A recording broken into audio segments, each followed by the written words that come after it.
أعوذ بالله السميع العليم من الشيطان الرجيم بسم الله الرحمن الرحيم رب اشرح لي صدري ويسر لي أمري واحلل عقدة من لساني يفقه قولي صلوا على محمد وآل محمد اللهم صل على محمد وآل محمد. Pour l'occasion de martyre de Imam Moussa ibn Ja'far al-Kadhim alayhi salam, j'ai vu un hadith que j'ai aimé participer avec vous une réflexion sur ce hadith. Vous savez, l'imam Moussa al-Kadhim alayhi salam, il a vécu beaucoup longtemps en prison. Il était prisonnier à l'époque de Ben al-Abbas. Question d'être prisonnier, c'était malheureusement pour plusieurs imams, mais pour Imam Moussa ibn Ja'far, c'était vraiment très longtemps. Il a vécu beaucoup aux prisons de Ben al-Abbas. À un moment, il a fait un dua pour une invocation, si vous voulez, pour se libérer de prison de Ben al-Abbas. Et Allah subhanahu wa ta'ala a exaucé son dua et il a été libéré. Il y a beaucoup d'anecdotes très intéressantes de la vie de Imam Moussa ibn Ja'far alayhi salam. Mais ce qui nous intéresse ce soir, qui est, comme vous savez, nous sommes réunis pour le martyre de Imam Moussa ibn Ja'far alayhi salam, c'est un hadith. Avec ce hadith, Inch'Allah, on va essayer d'apprendre quelque chose grâce à ce hadith de l'imam Moussa ibn Ja'far. Hadith qui parle de la mort, al-maut. Pour certains, la mort est la fin. Pour certains, la mort est la fin. Pour d'autres, la mort est le commencement, si vous voulez. C'est quoi la réalité de la mort? Le hadith, il dit, Bismillah ar-Rahman ar-Rahim, une fois, bien sûr, l'imam, il faut savoir une chose, entre parenthèses, les imams et le prophète, sallallahu alayhi, ils profitent pour passer leur message dans les occasions très, très intelligentes et intéressantes. Par exemple, je vous donne un exemple comme ça. Aujourd'hui, tout ce qui est actuel, il faut profiter pour passer ton message. Par exemple, aujourd'hui, c'est question de présidentielle. S'il y a des points intéressants pour profiter justement et passer ton message, en utilisant cet exemple, c'est bien parce que les gens ils sont en train de vivre cette situation. Si les gens aujourd'hui ils voient par exemple beaucoup d'extrémistes, de violence prétendue de la part de certains musulmans, donc il faut justement, donc l'imam il était à côté de la tombe de quelqu'un, à côté de la tombe de quelqu'un qu'on vient de enterrer. Donc l'imam, qu'est-ce qu'il va dire? C'est un bon moment. Pourquoi? Pour passer des messages. C'est pas un bon moment pour celui qui est triste, bien sûr, il a perdu son père, son frère, sa mère, etc. Mais c'est considéré très bonne occasion pour passer ton message. Pourquoi? Parce que quelqu'un qui ne pense pas à l'au-delà, actuellement, il voit son père, il est parti. Vous vous rappelez, certains frères, ils sont là, quelqu'un qui a perdu son père, vous voyez, pendant, par exemple, 1 mois, 2 mois, 6 mois, il est complètement touché, donc il cherche la prière, la compréhension, etc. Pour s'approcher d'Allah subhanahu wa ta'ala. Le hadith, qu'est-ce qu'il dit? Le hadith, il dit « Inna shay'an hadha akhiruhu la haqiqun an yuzhada fi awwalihi.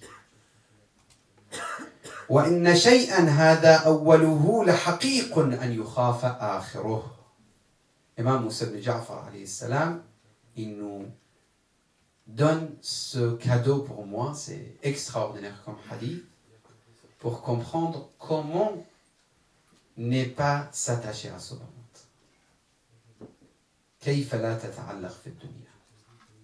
Mais c'est normal, je veux m'attacher à ce bas monde, il y a beaucoup d'intérêts. C'est quoi dans votre religion, l'islam, à chaque fois, détaché, jusqu'à quand? C'est pas possible. L'imam il dit Inna shay'an hadha akhiruh. Quelque chose que la fin sera la mort, ça veut dire la vie, que la fin de cette vie, ça sera la mort, ça mérite de ne pas trop s'attacher. Ça veut dire, j'explique, si la fin d'une réalité qui est la vie, la fin de cette réalité c'est, dites-moi, c'est la mort. Ça ne mérite pas grand-chose cette vie dans ce cas-là. Si c'est ça la fin. Inna shay'an, écoutez bien. Inna shay'an hadha akhiruhu. Une réalité que ça se termine de cette façon, hadha akhiruhu. La haqiqun an yuzhada fi awwalihi. Ça mérite de ne pas donner beaucoup d'importance pour cette réalité dès le début. Cette réalité, c'est quoi? C'est la vie. Puisque la vie, ça se termine avec la mort. Et la mort, c'est, ça y est, la personne. La maison, il est où? L'argent, c'est où? Les enfants, la voiture, le travail, les buts, les intérêts, tout ce qui l'intéresse, tout est terminé. Donc, la haqiqa an yuzhada fi awwali. Après, il dit wa inna shay'an hadha awwaluhu la haqiqa an yukhafa akhiruhu. Et une chose qui commence avec ça, ça veut dire avec la mort, ça mérite d'avoir beaucoup de peur et beaucoup de précaution. Je vais terminer avec ce hadith, mais je vais expliquer un peu mieux. Parce que le hadith, il est un petit peu difficile à transmettre en français, mais je vais reprendre le hadith. On a la vie. On est bien d'accord. On commence avec la vie. Ou on ne commence pas avec la vie? Dites-moi. On commence avec la vie. On est vivant. Ça, on est sûr ou pas? Parce qu'il y a des philosophes, ils mettent en question même ta vie. Ils disent, est-ce que tu existes? Non, peut-être je n'existe pas, je ne sais pas quoi. Ça, c'est des choses, pour nous, dans l'école de Ahl-Bayt, on sait absolument. Comme certains disent, après, ils donnent leur argument, ils disent, je réfléchis donc j'existe, ou j'ai des sentiments donc j'existe, etc., etc. En tout cas, l'existence actuelle, ça s'appelle comment? La vie. La vie. Après, il y aura un déplacement de cette vie, ça s'appelle comment? Ou un pont, si vous voulez, c'est la mort, très bien. Et il y aura une autre vie, la vie de l'au-delà. On est bien d'accord? L'imam, alayhi salam, il dit, je vous parle de la mort. La mort, c'est juste au milieu, c'est le pont, c'est le chemin. D'accord? Il dit, si la mort, c'est la fin de cette vie, ça ne mérite pas grand-chose, cette vie. Est-ce que vous voyez l'imam, qu'est-ce qu'il veut dire? Si la mort, ça ne mérite pas, ça ne veut pas dire ne va pas pour étudier, ne travaille pas, ne gagne pas, etc. Non, pas du tout. Mais si la mort est considérée la fin de cette réalité de la vie, donc cette vie, ça ne mérite pas grand-chose. Ça ne mérite pas grand-chose. Pourquoi tous ces espoirs que tu as? Énormément des idées et tu te bats pour... Non, tu te bats pour avoir des choses, des fois, que ce n'est même pas la peine.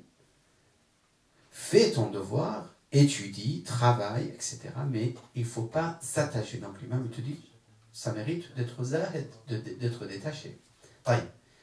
Alors, après, il dit, et la mort, c'est le commencement de quoi? Dites-moi. De vie éternelle, de l'au-delà. Il dit, si le commencement c'est aussi grave, ça mérite d'avoir beaucoup peur ou beaucoup de précautions, si vous voulez, ou beaucoup de préparation pour l'au-delà. Si ça se termine, si ça commence avec la mort, comment ça va être plus tard? Est-ce que vous voyez l'imam, qu'est-ce qu'il veut nous faire comprendre? Donc la mort, c'est considéré le pont entre les deux parties. Oui, l'imam Moussa ibn Ja'far, alayhi salam, je termine avec cette phrase, cette idée. Il a bouleversé une femme sage, très intelligente, envoyée par Haroun al-Rashid, pour égarer l'imam. Il l'a envoyé en prison, il l'a mis soi-disant pour servir l'imam Moussa ibn Ja'far alayhi salam. Cette femme, après un moment, ils ont vu, il était en train de faire sujoud, prosterné pour Allah, en disant Subbuhun Quddus. Complètement bouleversé. Ils l'ont ramené chez Haroun. Qu'est-ce qui s'est passé pour toi? Elle a raconté, elle a dit, moi j'étais bouleversé par l'imam, salamullah alayhi. Il m'a fait comprendre qu'est-ce que ça veut dire l'existence d'Allah et de craindre Allah subhanahu wa ta'ala. أقول قولي هذا وأستغفر الله لي ولكم وصلى اللهم على سيدنا محمد وآله الطاهرين.